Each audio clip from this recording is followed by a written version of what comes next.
और मैं हूं आपके साथ शुभम कुमार। आप देख रहे हैं किसानी बाबा चैनल और आज हम मौजूद हैं रकरिया गांव में।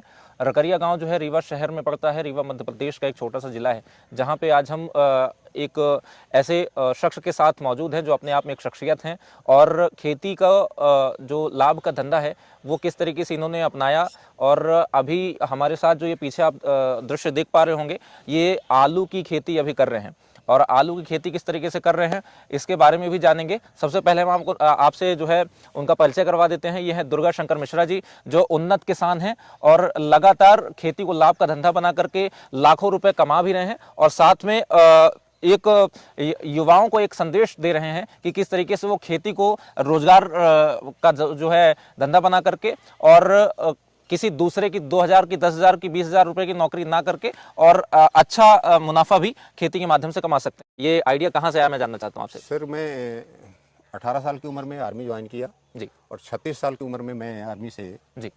रिटायरमेंट होकर आ गया। तो मैंने पूरा भारत भ्रमण किया। भारत में देखा पंजाब, हरियाणा, उत्तर प्रदेश और गुजरात। देश का भ्रमण करने से मुझे अनुभव हुआ कि हमारे इस क्षेत्र के से सभी स्टेट जो हैं बहुत अच्छी खेती कर रहे हैं। तो हमें एक शौक सा लगा कि क्यों ना हम अपने यहाँ भी उसी तरह की खेती करें। तो 97 को मैं जब यहाँ आया, तो सबसे पहले खेती करने के लिए आदमी को एक गुरु की आवश्यकता होती है। बिल्कुल। तो हर जिले में एक कृषि विज्ञान केंद्र होता है, जो कि वहाँ कृषि वैज्ञानिक होते हैं और हर किसान को उचित परामर्श देते हैं। मैं वहाँ गया, मुझे एक डॉक्टर राजेश सिंह मिले जो हॉर्टिकल्चर के प्रोफेसर हैं। तो उन्होंने उनके मार्गदर्शन में मैं खेती करना शुरू कर दिया।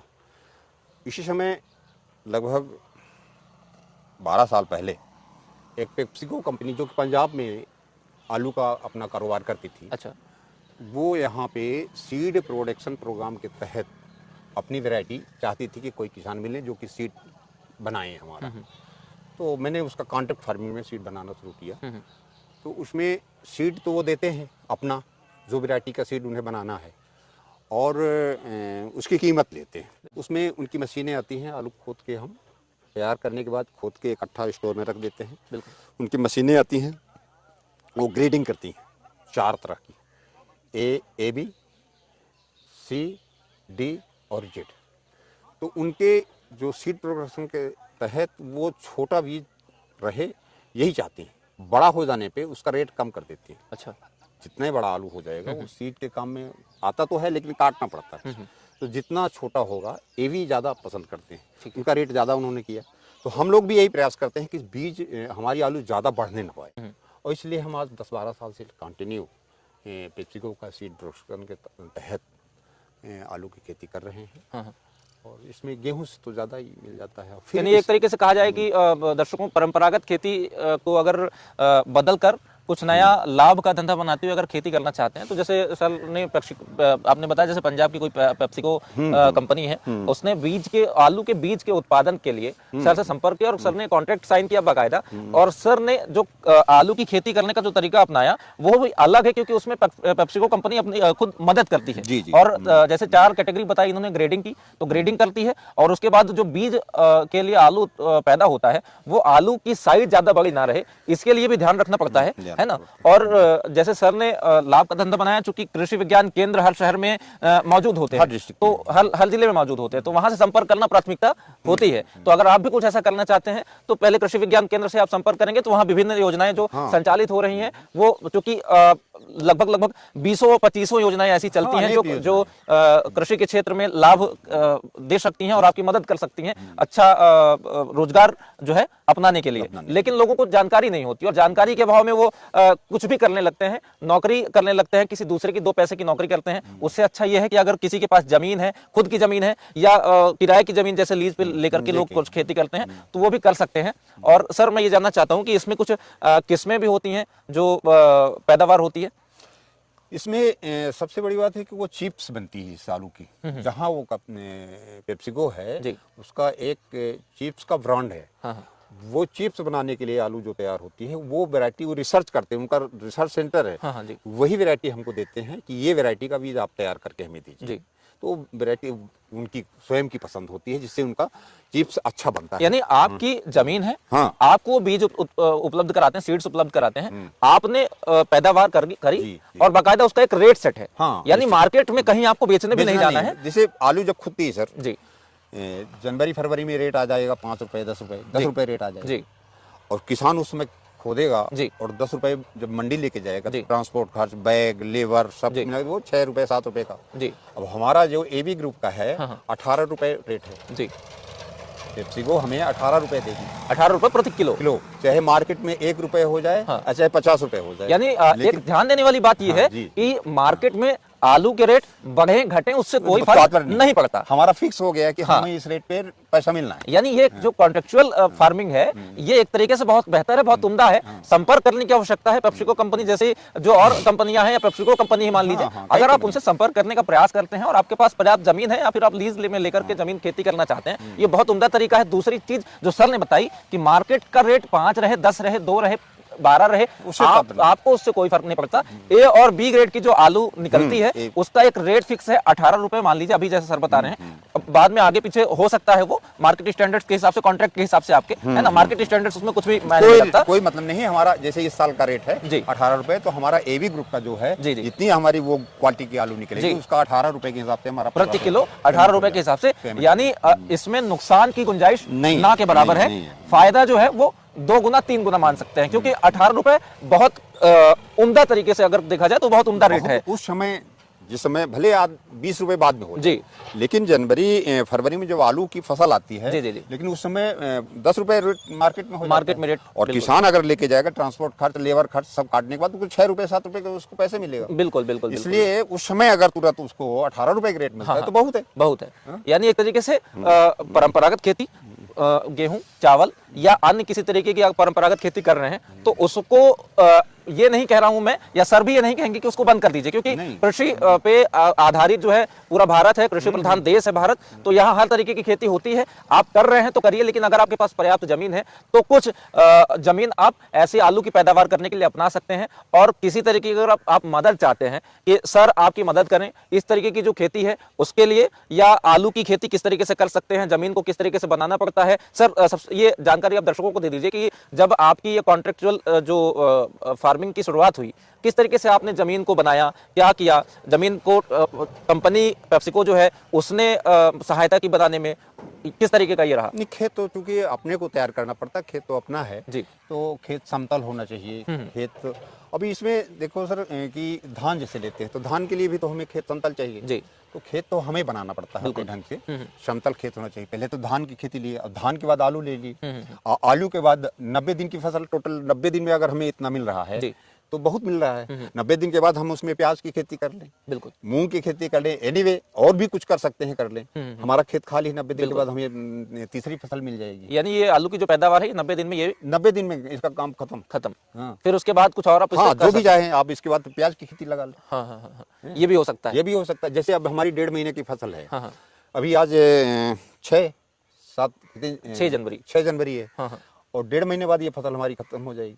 बिल्कुल, है ये फरवरी में इसमें प्याज लगा लो, प्याज लगा, या मूंग बो लो, हाँ, हाँ। और भी कोई जो भी फसल, यानी मक्का बो दो, तो आपको एडिशनल 3 फसलें आपको बड़े आराम से मिल उसी जमीन से आप 3 तरीके की फसलें पैदा कर सकते हैं। और अच्छा सर, आलू की जो ये खेती आप कर रहे हैं, पेप्सिको पंजाब की कंपनी है और जो सर को मदद करती है, सीड्स देती है, सारी चीजें करती हैं। लेकिन एक चीज और जानना चाहूंगा कि जैसे इसमें आलू में कुछ रोग वगैरह लगता हो, उसके लिए क्या दवाइयां भी उपलब्ध कराती हैं? उनके यहाँ रीवा हर डिस्ट्रिक्ट में एक उनका प्रतिनिधि बैठता है जी, जो कि एक शेड्यूल बना रखा है हाँ, हाँ। कि 20 दिन बाद ये दवाई स्प्रे करना है जी, और 1.5 महीना बाद ये करना है। इसमें 4 स्प्रे होते हैं जी, जिससे कि इसमें कोई प्रकार का कीड़ा वगैरह, एफिड वगैरह ना आ सके। और वायरस, एफिड वायरस लाता है, जी। तो वायरस अगर इसमें आ गया तो वो बीज में वायरस हो जाएगा और दूसरी फसल को नष्ट करेगा। बिल्कुल। इसलिए वो प्रयास यही रहता है कि इसमें किसी प्रकार का वायरस ना आ पाए। तो उसके लिए 4 या 5 स्प्रे हम इसमें दवाई की फंगिसाइड और कीटनाशक करते हैं। अच्छा जी। यानी जो दवाइयां हैं वो भी कंपनी अपने शेड्यूल के हिसाब से डलवाती है। हाँ, डलवाती है। वो बताती है कि इतने दिनों बाद ये दवाई, इतने दिनों बाद ये दवाई पूरा लिस्ट होता है अपना, हाँ। और उस लिस्ट के अनुसार हम इसमें दवाई स्प्रे करते हैं। यानी उसका छिड़काव भी आप कर सकते हैं। आमतौर पे परंपरागत खेती करने वाले लोग अपने मन मुताबिक जिंक या खाद या डीएपी यूरिया जो भी इस्तेमाल करते हैं वो इस्तेमाल करते रहते हैं, और उसकी जानकारी भी पर्याप्त उनको नहीं होती है। आपने जिस तरीके से बताया कि एक जो कंपनी है आपको पूरी मदद करती है, दवा का छिड़काव किस तरीके से उसकी खेती करनी है, प्रॉपर तरीके से एक शेड्यूल बना करके देती पूरा है, गाइड करते रहते हैं, पूरा गाइड करते रहते हैं। वो आप आके देखते भी रहते हैं कि हमारे खेत में किसी प्रकार का रोग है या नहीं है। इसमें धोखा से भी अगर कोई बीज दूसरे वैरायटी का आ गया है, तो उनके आदमी आते हैं, पूरे खेत को घूमते हैं। अगर दूसरे वैरायटी का, जैसे ये वैरायटी दूसरी है, इसमें आ गई थी जी, ये वैरायटी दूसरी आ गई थी, हाँ जी जी हैं, तो फिर उसको वो निकाल देते हैं। हैं? यानी एक तरीके से देखिए ये दोस्तों ये दूसरी वैरायटी है। और जैसे पेप्सिको कंपनी के प्रतिनिधि जो जिले में बैठे हुए हैं, वो जब विजिट किया उन्होंने, तो उन्होंने पाया कि ये दूसरी वैरायटी है, और इसलिए उन्होंने इसे निकाल दिया, क्योंकि उन्हें फ्रेश जो मिक्स ना होने पाए, क्योंकि कंपनी एक भरोसे पे काम करती है, और किसी को अगर वो बीज प्रोवाइड करा रही है तो उसका भरोसा बना रहना जरूरी है, क्वालिटी मेंटेन जरूरी है। तो देखिए ऐसी कंपनी जो आपको शुरुआत से लेकर के अंत तक मदद करे खेती करने में, और साथ में आपको लाभ दिलाए और एक प्रॉपर रेट दिलाए, क्योंकि खेती करने वाले परंपरागत कोई आलू की भी खेती कर रहा है मान लीजिए, तो वो अगर कंपनी से कॉन्ट्रेक्चुअल फार्मिंग नहीं कर रहा है तो आलू का दाम कितना होगा मार्केट में, दवा का किस तरीके से छिड़काव करना है, या ये सारी चीजें उसको जानकारी उतनी नहीं होती, विधिवत नहीं होती। चाहे कुछ भी कोई कितना भी अगर ये कहे कि नहीं मुझे इस चीज का ज्ञान है, वो चीज कितना भी कह ले, लेकिन वो सत्य नहीं होता। और यहाँ पे आपको शुरुआत से लेकर के अंत तक सारी चीजें उपलब्ध कराई जाती हैं, गाइड कराई जाती हैं, कंपनी का एक प्रतिनिधि विजिट करता है। तो इससे ज्यादा बेहतर मुझे लगता है कि और कुछ खेती नहीं हो सकती अगर वो आलू की खेती इस तरीके से कॉन्ट्रेक्चुअल फार्मिंग के तहत करे। लगभग सर इसमें जो इसका लागत खर्च है वो निकालने के बाद 55,000 60,000 रुपए के लगभग निकल जाता है पर एकड़ जी। तो 90 दिन के अगर हमारा इतना निकल रहा है तो कोई कम नहीं है। यानी अच्छा सर, इस चीज पे जरूर डिस्कशन करना चाहेंगे, दर्शक भी हमारे जानना चाहेंगे कि प्रति एकड़ जो पेप्सिको कंपनी है उससे बीज वगैरह लेने के बाद यहाँ पे प्रॉपर जो है फार्मिंग करने पे, आलू जो है जमीन पे लगाने पे, है ना, कितना खर्चा आ जाता होगा, और फिर टोटल दबों का छिड़काव, क्योंकि उसमें आप स्वयं से कुछ करते हो या ना करते हो, कुछ आप मजदूरों की मदद लेते हो, है ना, उस पे मजदूर लगते होंगे, तो एक जो खर्च है वो कितना आता होगा, और प्रॉफिट की बात करें तो वो कितना उससे खर्च निकालने के बाद आता होगा? बीज से लेके लगाने और लास्ट में खुदाई करने तक अपन लोगों का लगभग 45 से 50,000 रुपए पर एकड़ का खर्च आता है। और अच्छा उत्पादन निकल गया तो लगभग इसका 1,10,000 15,000 20,000 रुपए तक इसका प्रॉफिट भी आ जाता है। अच्छा, तो खर्च 50,000 रुपए माइनस करने के बाद 50-60,000 70,000 रुपए इसका प्रॉफिट प्रति एकड़ आता है। तो थोड़ा सा जितना अच्छा इसको हम संभाल पाएंगे उतना ही अच्छा बेनिफिट होता है। सीधी सी बात है। देखिए खेती अगर आप कर रहे हैं तो उसमें कहीं ना कहीं देखिए रिस्क तो हर तो जितना अच्छा संभाल पाओगे आप अगर सड़क पे भी चल रहे हैं तो आप उसमें रिस्क पे ही चल रहे हैं। कभी भी कोई वाहन आकर के टक्कर मार जाता है तो ये तो नॉर्मल, ये तो खेती है। खेती को हमेशा से ही भारत में चूंकि परंपरागत खेती लगभग 90% लोग कर रहे हैं तो वो यही कहते हैं कि रिस्क है, लेकिन मुझे नहीं लगता कि यहाँ कोई रिस्क है। क्यों? क्योंकि पेप्सिको कंपनी अपने प्रतिनिधि बैठा करके रखती है, दवा का छिड़काव कराती है, खेत किस तरीके से होना चाहिए। अभी एक उदाहरण हमने देख लिया कि एक वैरायटी अलग थी, उसको उन्होंने निकलवा दिया। तो यहाँ कोई मुझे नहीं लगता कि 1% का भी रिस्क है। बाकी कुछ ऐसा रिस्क अगर चूंकि कुदरत है, कुदरत कभी भी अपना खेल दिखा देती है तो उस पर रिस्क हो जाए तो वो अलग चीज है ना। तो दर्शकों जो सर ने बताया, सर ने जो जानकारी दी, अगर आप चाहते हैं कि आप भी इस तरीके की कोई खेती अपनाएं और आलू की खेती करें या किसी तरीके से कॉन्ट्रेक्चुअल फार्मिंग करना चाहते हैं तो सबसे पहले तो आप एक कृषि विज्ञान केंद्र जो आपके जिले में स्थित हो वहां आप जाकर के संपर्क करने का प्रयास करें। दूसरा, सर से अगर चाहते हैं कोई जानकारी लेना चाहते हैं तो उसके लिए मैं आपका माध्यम बनूंगा। हमेशा से मेरी यही कोशिश रहती है कि जो फार्मिंग के तरीके हैं, गार्डनिंग के तरीके हैं, उन पे मैं आपकी कोई मदद कर पाऊं तो ये मेरे लिए बड़ी बात होगी। और मैं सर से भी अगर कोई जानकारी आप तक पहुंचा पाऊंगा तो वो मेरे लिए अच्छी बात होगी। आप कमेंट करके और साथ में मैं अपना नंबर डाल दूंगा, वहां पे मुझे कॉल करके संपर्क कर सकते हैं। और हमेशा आपकी मदद करने की जो कोशिश है वो मेरी जारी रहेगी। आप मेरे चैनल को सब्सक्राइब कर लीजिएगा, साथ में बेल आइकन भी दबा लीजिएगा ताकि आपको समय समय पे हमारे चैनल पे आने वाले वीडियोज की जानकारी मिलती रहे और जो आगे और जानकारी मैं लेकर के आऊं आप उससे रूबरू होते रहें। तब तक के लिए नमस्कार।